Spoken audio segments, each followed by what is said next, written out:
Kichkina tabib uy sharoitida toshni tushirish, ya'ni buyrakdagi toshni tushirishning yo'lini o'rgatadi.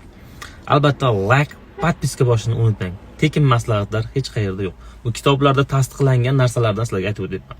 Buyrakdagi toshni tushirish uchun albatta sizlarga olmani po'chog'ini quritilgani kerak bo'ladi. Albatta 2 kun ovqat yemasliklaring kerak va uni 2 osh qoshiq olmani shu ustidagi po'chog'idan quritilganini qaynagan suvga 300 mg qaynagan suvga 2 katta qoshiqda solasiz va dimlab qo'yasiz va 15-20 minutdan keyin iste'mol qilasiz. Buni 3 mahal iste'mol qilasiz.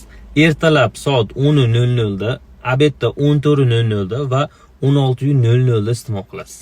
Bu narsani iste'mol qilib, kunjut iste'mol qilib tursiz boradi orada, ya'ni misol uchun och qatib ketsangiz, misol uchun, lekin 2 kun faqat shuni iste'mol qilishingiz kerak, parhez qilishingiz kerak. Ya'ni rozada ham bu narsa juda ham asqotadigan narsa hisoblanadi.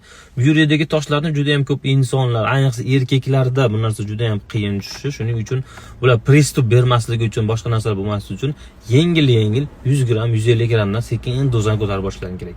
Shu videoni buyrakida toshi mavjud bo'lgan yoki tanishlaringiz bilan qo'ying, iloji bo'lsa yetib borsin, ularga ham shifo bo'lsa, biz yordam bersak, albatta kichkina tabib xursand bo'ladi.